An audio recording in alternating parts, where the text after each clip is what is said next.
देव बड़े चिंतित थे कि भगवान जा तो रहे हैं बलि के यहाँ, ये दाता है, स्वामी है, इसे याचना करनी आती नहीं, मांगेंगे कैसे। और ये कठिनाई सेठों की तो है, जो बड़े सेठ होते हैं वो कहते हैं हमें मांगना नहीं आता, मांगे कैसे, हाथ कैसे पसारें किसी के सामने। और ये तो सन्यास का भी स्वभाव है। नारद पारिव्राजक उपनिषद में सन्यासी को अयाचित अनिकेत बताया गया है। वे अकाम रहे, आप्तकाम रहे, पूर्ण काम रहे, निष्काम रहे, अयाचित रहे, उसका कोई संकल्प न हो। ऐसे को बड़े बड़े संकल्प मत लो कि उसके लिए अर्थार्जन करना पड़े, फिर तिकड़में करनी पड़े, जोड़ तोड़ करनी पड़े, फंड रेजिंग प्रोग्राम चलाएं। फिर आप भगवान से हम प्रार्थना करते हैं, हम में ऐसा प्रपंच पैदा न करें भगवान कि हमारा ध्यान द्रव्य में चला जाए ना। हम भगवान से प्रार्थना करते हैं सहज जो होता रहे होता रहे, जो प्रारब्ध में जो भक्तों को अच्छा लगे, सेवकों को अच्छा लगे, कार्यकर्ताओं को अच्छा लगे, यजमान को अच्छा लगे, वैसा होता रहे। लेकिन सन्यासी के अंदर द्रव्य रक्षण की, द्रव्य प्राप्ति की और उसकी वृद्धि की कामना ठीक नहीं है। उसके लिए प्रायश्चित बताया गया है। 3 प्रकार के कर्म बताए गए, नित्य नैमित्तिक कर्म, नित्य कर्म, नैमित्तिक कर्म और प्रायश्चित कर्म। देखिए, नित्य नैमित्तिक कर्म कभी नहीं त्यागने चाहिए। श्राद्ध कर्म भी बताया है, कर्म कई बताए हैं, लेकिन सन्यासी के लिए प्रायश्चित कर्म भी बताया है कि द्रव्य की याचना कामना न करे सन्यासी, अकाम, आप्तकाम, पूर्ण काम, निष्काम, अयाचित रहे और अकिंचन भी।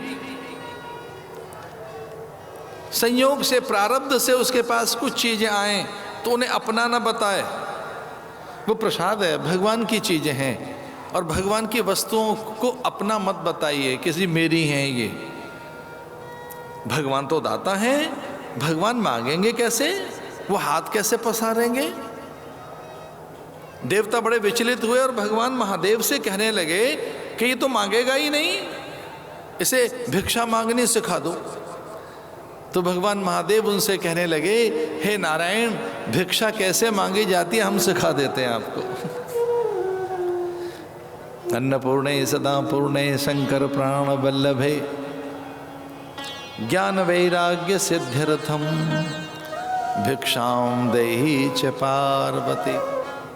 यज्ञ याग की पूर्ति के लिए, लोक कल्याण के लिए, जिसमें समष्टि का कल्याण हो, उसमें कभी साधु यज्ञ योग साधन के लिए याचना कर सकता है, पर अपने लिए नहीं, यज्ञ के लिए, अपने लिए नहीं। इदन्नमम प्रजापतये स्वाहा, इदम प्रजापतये इदन्नमम, अग्नये स्वाहा, ब्रह्मणे स्वाहा, सोमाय स्वाहा। और किसके लिए, राष्ट्र के लिए भी, राष्ट्राय स्वाहा, इदम राष्ट्राय इदन्नमम, मेरे लिए नहीं है। इदन्नमम की भावना ही यज्ञ की भावना है। इदन्नमम तो यज्ञ किनका फलीभूत होता है, जिनमें ये भावना हो, इदन्नमम ये मेरे लिए नहीं है, लेकिन वो तो अपने लिए कर रहा है। इदन्नमम यज्ञ वै विष्णु, यज्ञ का रूप भी विष्णु ही है। यज्ञ कुछ और नहीं, विष्णु ही है। यज्ञ वै विष्णु।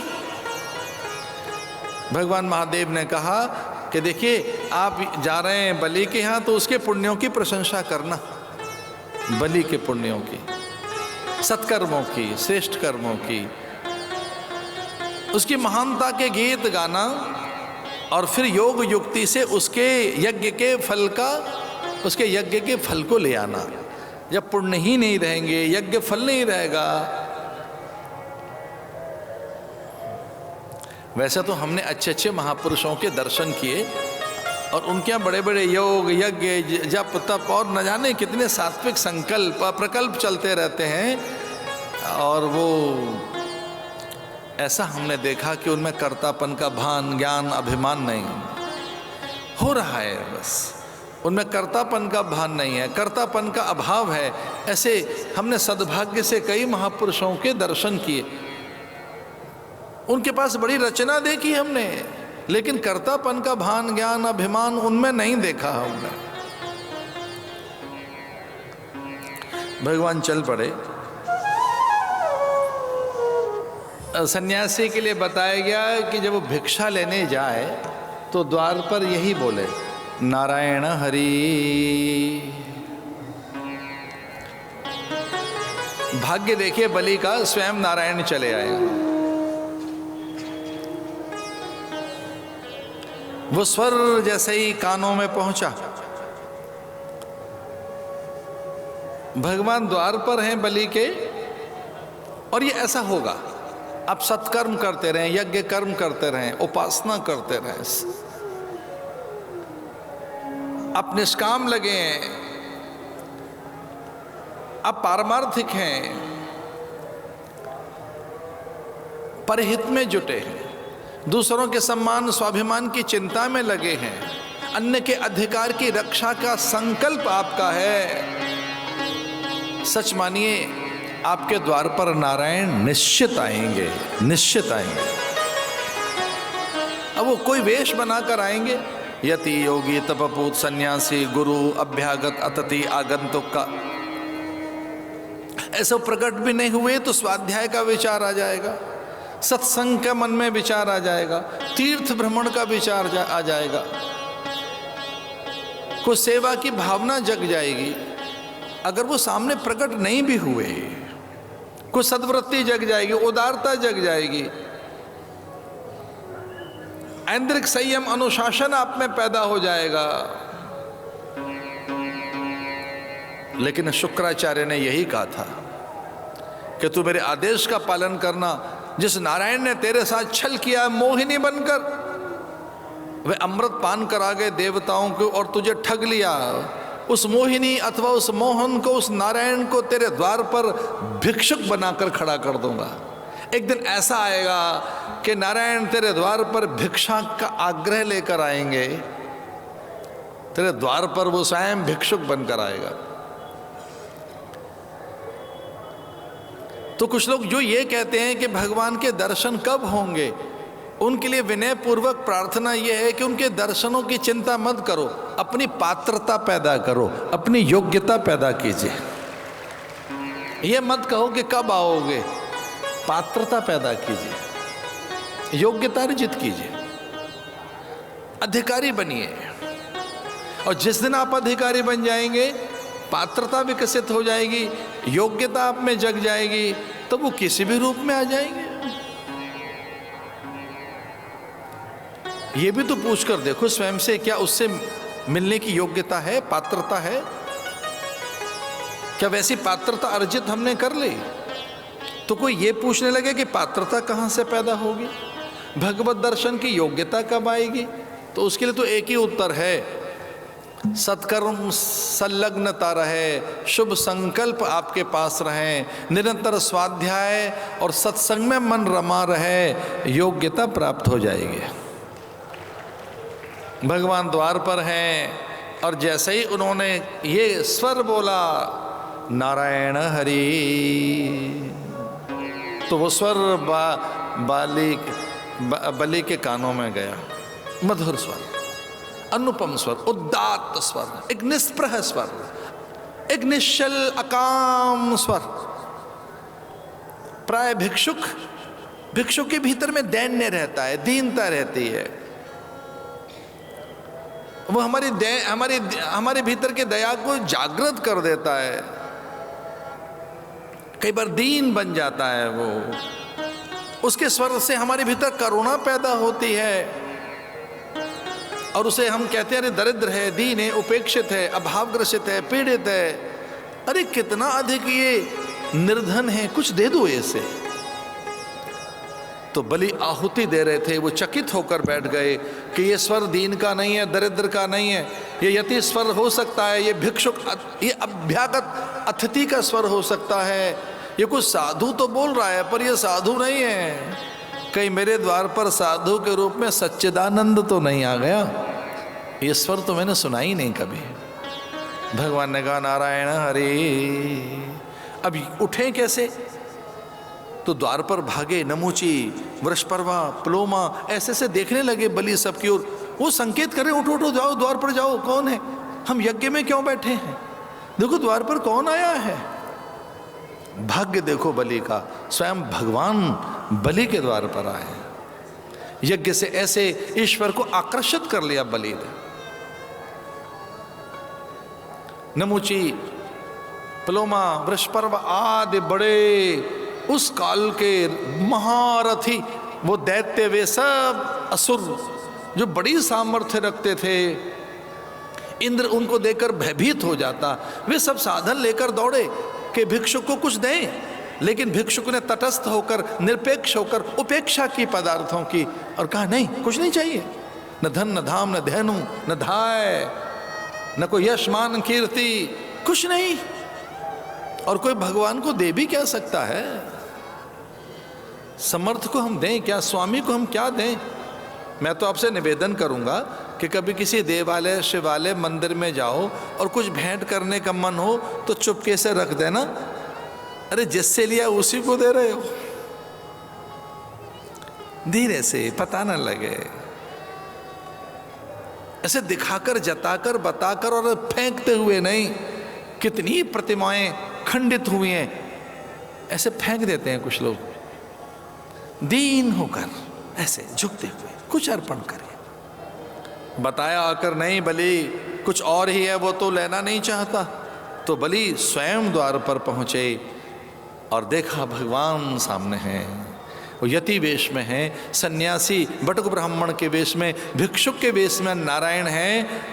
और इतने यज्ञ करने के बाद तो उसे पता लग ही गया था, इतनी तो उसे योग्यता प्राप्त हो ही गई थी कि मेरे द्वार पर कौन है ये। उसने अपने अंतर चक्षुओं से देखा, ये महादेव नहीं है, नारद नहीं है, ये सनकादिक में से एक नहीं है, और ये ब्रह्मा भी नहीं है, ये आदि पुरुष परम पुरुष स्वयं भगवान नारायण मेरे द्वार पर हैं। तो शीश झुकाकर खड़ा हो गया और कहने लगा, अरे बटुक ब्राह्मण, अरे भिक्षुक, क्या चाहिए। भगवान का कुछ नहीं, मैं तो तेरे यज्ञ की शोभा देखने आया हूं।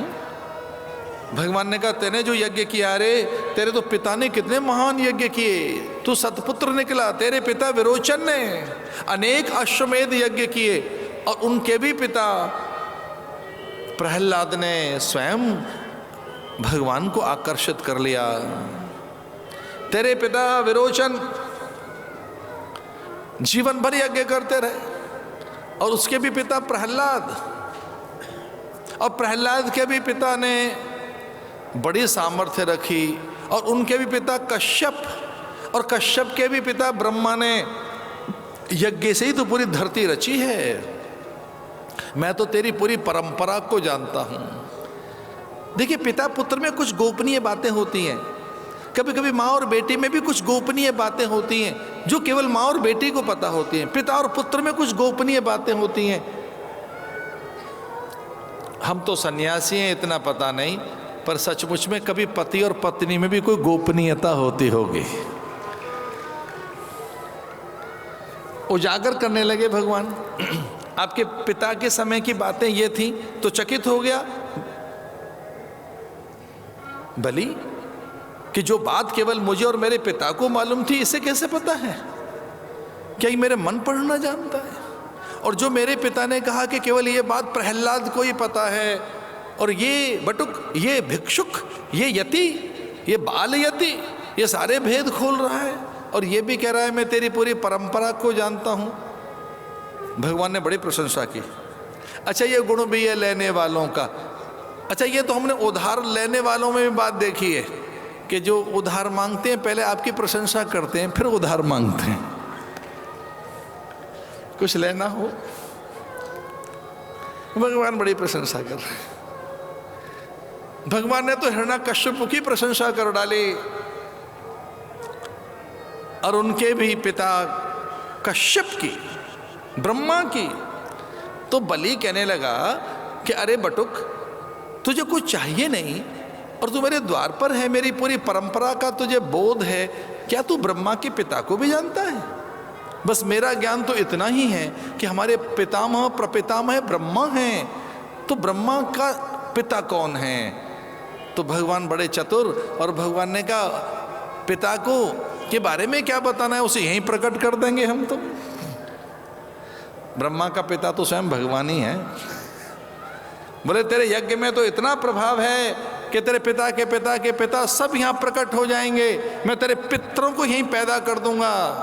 अभी कुछ ही देर में तेरे पितृ सकल पितृ प्रकट हो जाएंगे। तेरा पिता विरोचन और उसके ही पिता प्रहलाद, और प्रहलाद के ही पिता हिरण्यकश्यपु, और ब्रह्मा आदि सब यहीं अब भी प्रकट हो जाएंगे।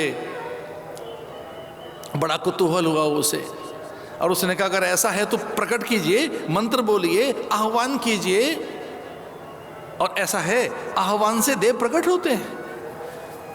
आह्वयामि स्थापयामि एहा गच्छ एहा तिष्ठ वरदो भव सुप्रसन्नो भव। ये तो भारत के पंडितों से कोई पूछे कि सुपारी में गणेश पैदा कर देते हैं वो तो। अरे आह्वान करते हैं वो, एहा गच्छ एहा तिष्ठ वरदो भव सुप्रसन्नो भव। देखिए ऐसे चौक पूरकर स्वास्तिक बनाकर देवताओं का आह्वान किया जाता है, देव सत्ता जागृत हो जाती है।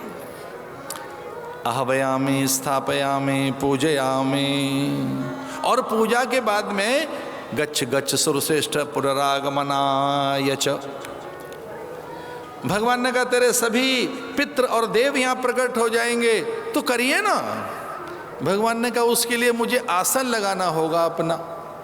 बटुक ब्राह्मण छोटे से भगवान, कमंडलू छाता हाथ में है, और भगवान ने कहा भाई मुझे अपना आसन लगाना होगा। तो बलि कहता है लगाइए आसन। भगवान ने कहा ना, ये पराई भूमि में आसन नहीं लगेगा, मेरी खुद की जमीन होगी तो लगाऊंगा। अपने भूखंड में, पराई जगह नहीं करता मैं संध्या। और अगर तुझे सब देखना है तो थोड़ी भूमि दान कर दे मुझे, मैं तो पंडित हूं, अपना आसन लगा लेंगे। अरे हाँ ये अच्छी बात है, ये तो छोटे छोटे पैर, इसके तो कितनी भूमि चाहिए। भगवान ने कहा 3 पग, इससे ज्यादा नहीं, त्रिपद 3 पद भूमि हमको दे दे भैया। पर भगवान ने एक और बात कही थी कि जितना मैं हूं, जो मैं हूं, जो मूल में मैं हूं, जो यथार्थ में मैं हूं, जो मैं स्वयं मैं हूं, मैं जो हूं उस तरह से मैं नापूंगा, मेरी भूमि मुझे चाहिए।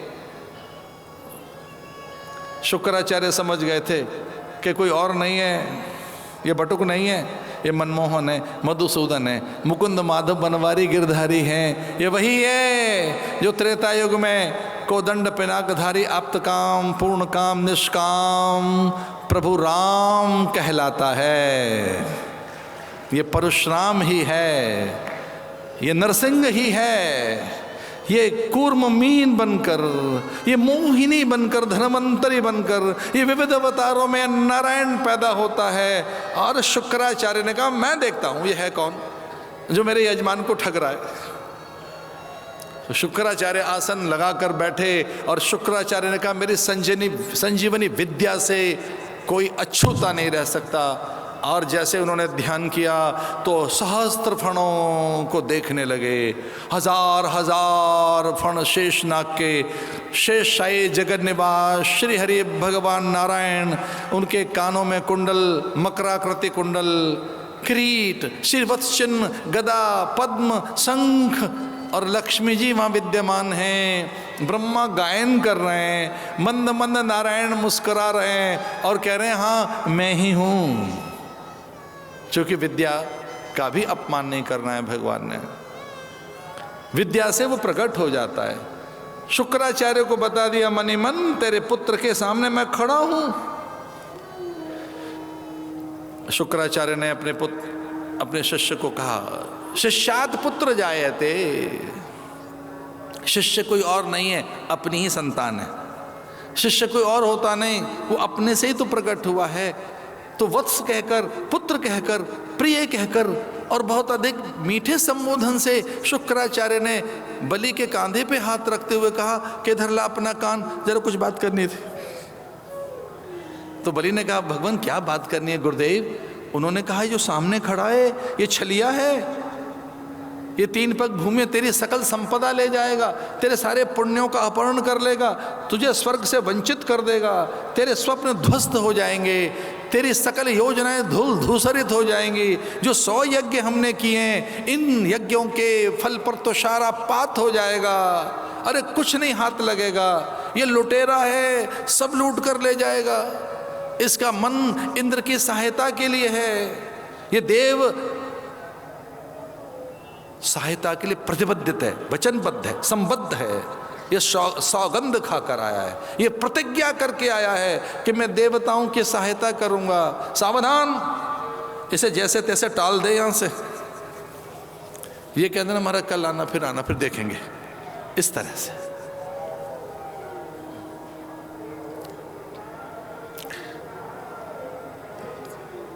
उन्होंने कहा गुरुदेव ऐसा न करें।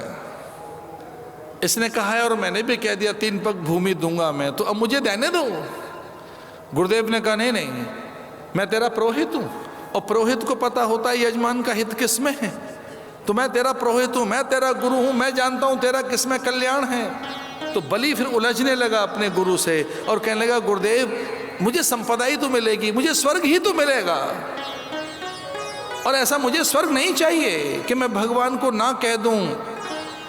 गुरुदेव कुपित हो गए। उन्होंने कहा तेने व्रत लिया था कि गुरु की आज्ञा का पालन करूंगा, अब तू मेरी अवज्ञा कर रहा है, तो जा, तेरे ये संपदा का नाश हो जाएगा अगर मेरी अवज्ञा करेगा तो बलि ने कहा अगर मैं आपकी अवज्ञा करूंगा तो संपदा का नाश होगा, और मैं इसे न दूं तो मैं मना कर दूं। द्वार पर आए दीन दरिद्र को, अथवा इस यति योगी तपपूत सन्यासी को, इस ब्रह्मज्ञानी का स्वयं परमात्मा को मैं मना कर दूं, फिर भी तो मेरी संपदा का क्षीण हो जाएगा ना। शुक्राचार्य मौन हो गए।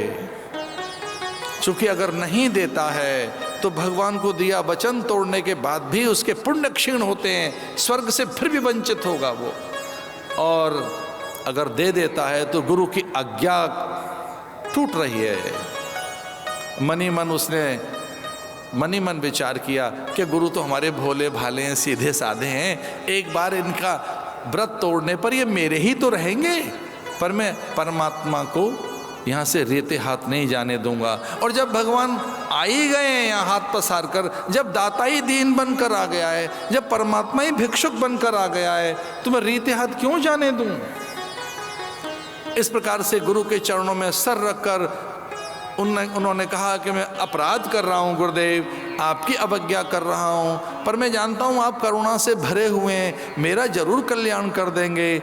और बटुक ब्राह्मण से कहा निकाल कमंडलू का जल और मैं तुझे 3 पग भूमि दान में देता हूँ। ओम ब्रह्मणे नमः तत्सत ब्रह्मणे नमः, ऐसा कहकर आर्यावर्ते जम्मूद्वीपे भरतखंडे भारतवर्षे प्रयाग तीर्थे प्रतिष्ठानपुरी नामनिका प्रकोष्ठे प्रभु प्रेमी संघ शिविरे। देखिए, संकल्प करिए कुछ। ऐसा कहते हैं कभी कभी संकल्प करना चाहिए, पर ऐसे मत कर लेना जो पूरे न हो। संकल्प किया और संकल्प करके कहने लगा बलि मांग लो देव। भगवान ने 1 पग भूमि समूची धरा, दूसरे में स्वर्ग को नाप लिया और कुछ बचा नहीं तीसरे पग के लिए। भगवान ने कहा तू मेरा अपराधी है, अब तीसरा पग मैं कहाँ रखूं। ऐसा विचित्र दृश्य था कि वह विरोचन और प्रहलाद आदि प्रकट हो गए। प्रहलाद आकर भगवान से अपवाद करने लगे कि मेरे पौत्र का आपने सब कुछ हरण कर लिया छल करके, और अब कहते हो तीसरा पग ये कहाँ रखे। मैं बताता हूं कहाँ रखेगा। तो अपने पोते के कान में कहने लगे प्रहलाद, कह रहे बावरे ये परमात्मा है और तू दान दे रहा है, ये अभिमान तुझ में, ये अहंकार तुझ में है, इसलिए इस अहंकार का भी दान कर दे।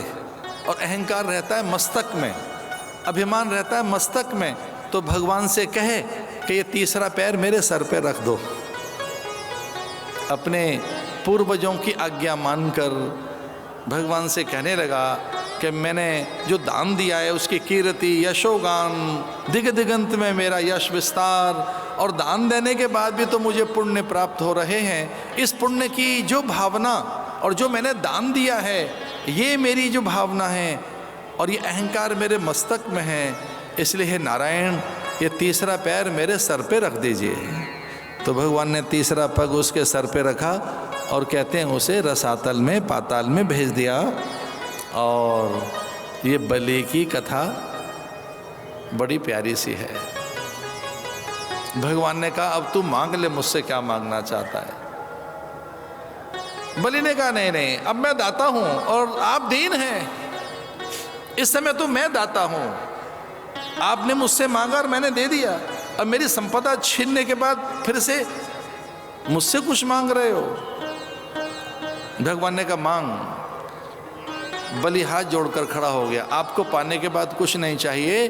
तो भगवान ने कहा तेरी गाथाएं पूरी धरती पे रहेंगी। ये न बद्धो बलि राजा दानवेंद्रो महाबला तेन त्वाम प्रतिबदनामी रक्षे माचल। भगवान ने कहा कि जब कभी भी कोई यज्ञ कर्म होगा तो तेरे स्मरण के बिना वो अधूरा रहेगा। रक्षा सूत्र वर्ण काल में जब आचार्य यजमान एक दूसरे का वर्ण करेंगे, रक्षा सूत्र कलावा अथवा वो मांगल्य सूत्र रक्षा सूत्र बांधेंगे, देव बंधन करेंगे, यजमान परस्पर आचार्य एक दूसरे का वर्ण करेंगे, तब तेरा स्मरण होगा। ये न बद्धो बलि राजा दानवेंद्रो महाबल तेन त्वाम प्रतिपदनामी रक्षे माचल। ये न बद्धो बलि राजा, दिग दिगंत में तेरा यह विस्तार रहेगा और हर चीज में कहीं बड़प्पन होगा तो तेरा नाम लिया जाएगा। बलि, अच्छा कुछ शब्द बताएं, बलिदान, बले जाऊं, बलिहार, बलैयालूं, ये बलि से है। बलिदान तो किसी बड़े दान में तेरा नाम लिया जाएगा। देश के लिए बलिदान हो गया, बलिदान। बलिहार अथवा बले बले जाऊं, बलैया लें,